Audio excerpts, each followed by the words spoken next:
everybody, Johnny B. Good here. Welcome to Kansas City, Missouri. Local time here is 11:47 a.m. Temperature is at 21 degrees. Today is, wait for it, January 6th, 2015. There you go. Oh, that's gonna take me a long time to get that right. It's always been an uphill battle, right?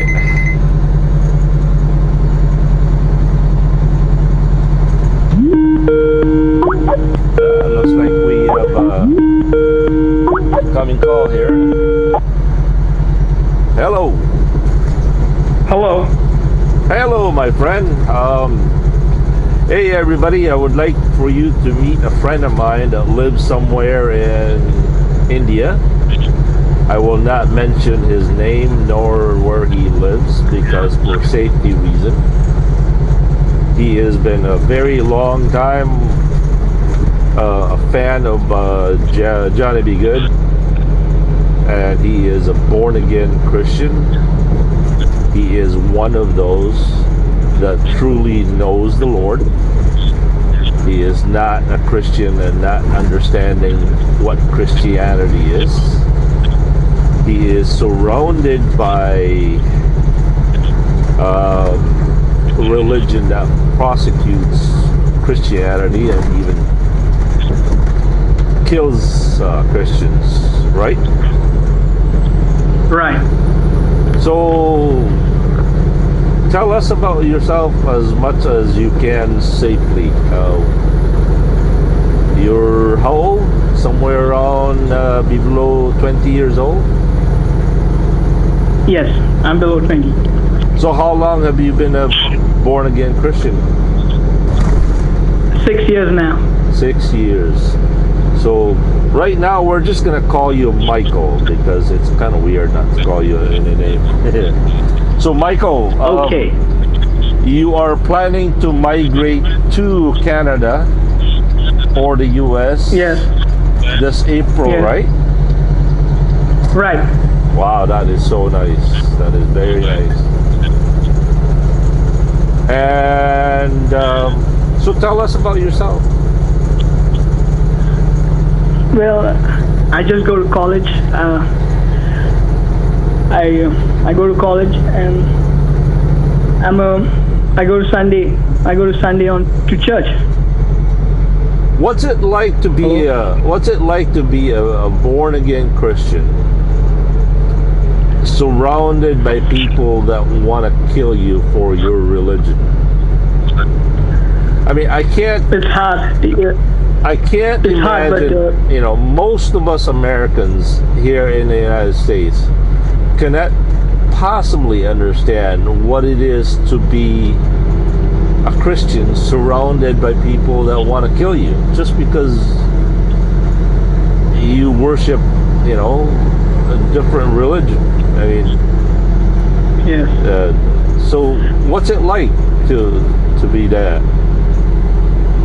It's hard because you don't want anybody to know that you're a born again Christian.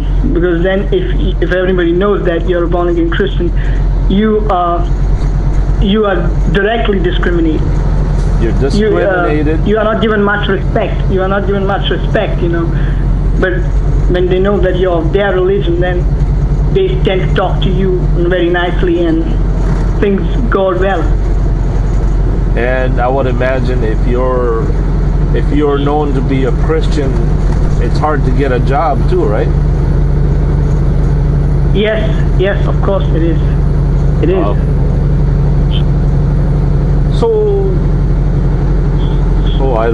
My mind is so flooded with so much questions. I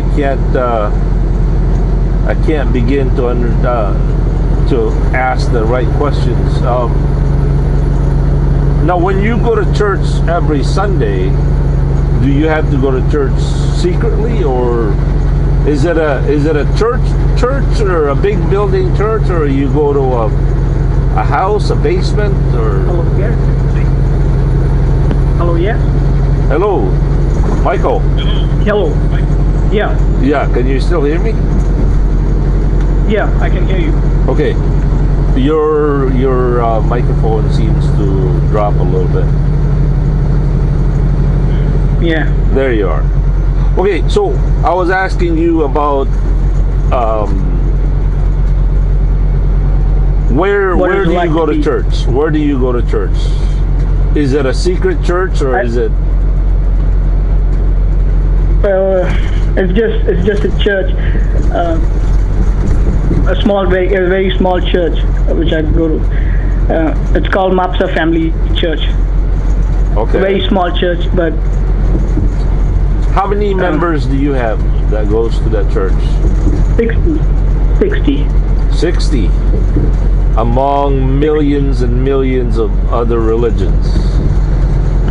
That's right. Wow. It must be true when God said many will seek it but few will find it. Yeah. So what made you become a born again Christian? I mean, how? It's the love and the grace of God that Yes. what changed my heart. It can change a prisoner's heart too. A murderer living in the prison, Yeah, it can change anybody. the It only can change anybody's heart. the only prison that we really truly face is the walls of sin, right? Right. I mean, that's the only real prison, is the wall of sin, the bars of sin.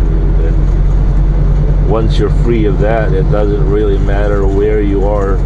I mean, we may not like it, we may not approve it, but ultimately, when the chains fall off, the chains of sin falls off, you're free. It's only a matter of Yeah. time when you truly become free. So Yeah. you told me that it was your mom that was saved first, and then was it you or your sister next? It was me. It was you, then your Yeah. sister, Then sister, and then my dad. and your dad had a very difficult time leaving his old religion. He did not want to leave Yeah. his religion, right? To begin with? Right. Okay. That's right. Because Christianity is no religion. It's faith. It's a way of life. It's faith. And so I take it everybody goes to church every Sunday? Yes, every Sunday. Isn't it wonderful, Michael, that that when you become a Christian, you are no longer bound by the law, you are bound by grace, and you don't have to beat Yeah. yourself to die, or you don't have to do anything to pay for that sin, because that's already been paid,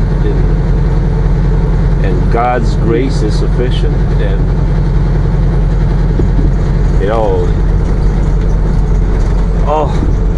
Chester, one thing that I have found is when I became a Christian, my sin became bigger, my sin became louder. Before I became a Christian, the things that I did, the sin that I did not bother me, but the more I grow, They were nailed. They were nailed in the coffin when you were born again. yes. And the more I grow with the Lord, the louder the sin screamed at me, and the more I was horrified, the more I see what wretched sinner I really was. Jesus Christ is like the magnifier of sin, right? Right. But he also, Every time I try to nail my old self in the coffin, but every time it gets out. yeah. And you know what, Chester?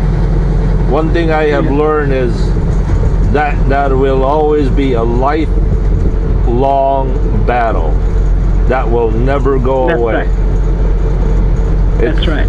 It's like exercise and diet. It's a constant daily battle. But the more you fight, the more it loses its grip. But it will always still be there. But the amazing thing is, we can have faith that the Lord will deliver us because He promised. And so He will help us get through the sins of the world. now, how many of your friends outside of your church know that you're a born-again Christian, Chester? Not really too much. Just a few. Just a few.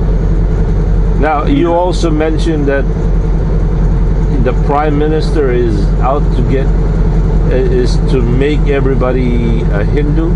Is that what you said? Not the Prime Minister, but a particular political guy. There's something called as RSS. And he wants to make everybody a Hindu. He says by 2019 he's going to do that. How? I don't know how true is that. How? Yeah. Either is he going to force everybody, or he's going to force everybody to convert to Hindu or not, or you be killed? Is that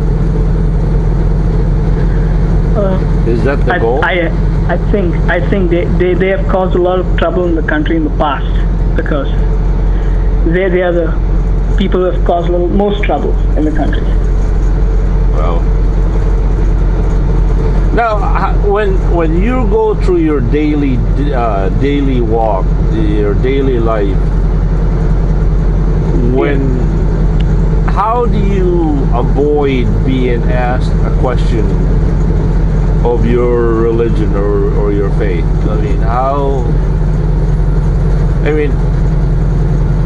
Obviously you can't deny the Lord. You can't deny Jesus Christ no matter what, right? Right. Even if you're faced to death, you cannot deny Him. That's right. So, but I'm sure it comes to a daily, every day someone will ask you where you go to church or what your religion is. How do you respond to that? The name itself tells that. Who are you? From which religion you belong? Please explain. Hello? Your name itself tells that whether you're a Christian or a Hindu or a Muslim. Okay. Yeah. So as long as first thing they ask you your name and your last name. Now, you also mentioned that you're a Portuguese descent, right? Right. Who is the Portuguese descent in your family? Your dad? My mother. Your mom. Where was your mom born? When the Portuguese ruled this land. Oh, okay. So your part of the country was colonized by Portugal a long time ago? That's right.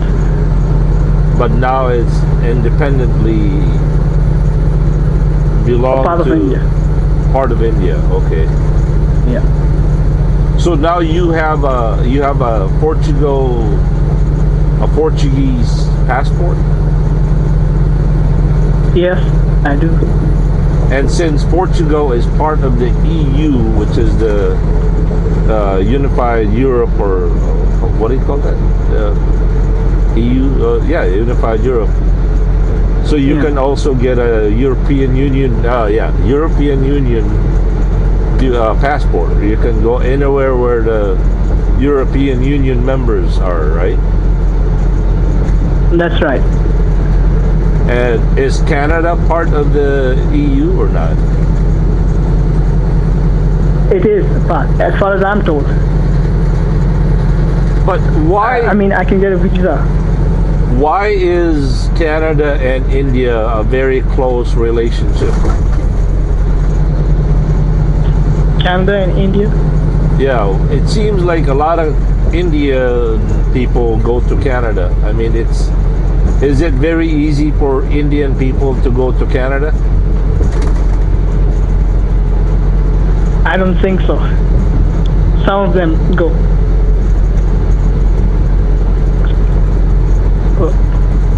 So, okay. Hello? Yeah, now you said you were planning to go to Florida this year, right? Right. Any parts of Florida? I mean, anywhere? Why Florida? You know somebody that lives in Florida? My uncle lives there. Ah, In Kissimmee. Kissimmee. Okay, Kissimmee. Kissimmee, yeah. Yeah, Kissimmee. Yeah, is that your dad's brother or your mom's brother? My dad's brother. Okay. So you have, is he married also? Yeah. Let's see. Okay, Michael, is there anything you want to say or you want to share more? I want to say that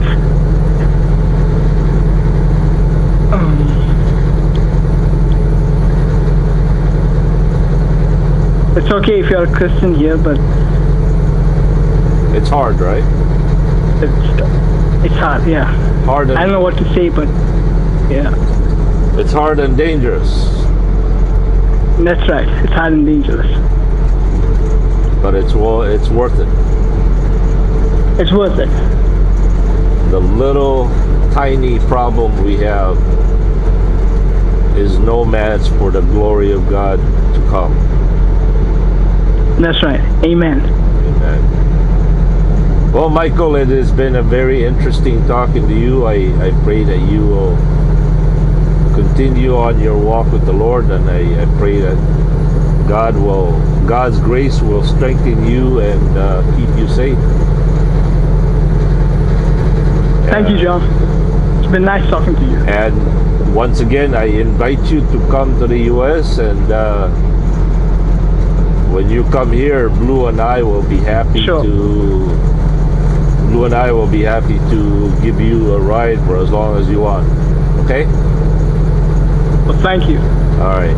Michael, hold on. Let me cut this video, and there are questions I would like to ask you off camera. So, all right, everybody, that was Michael from India that wanted to share his faith and his experience over there. So, Michael, say goodbye to YouTube. Goodbye, YouTube. All right. Later. Peace.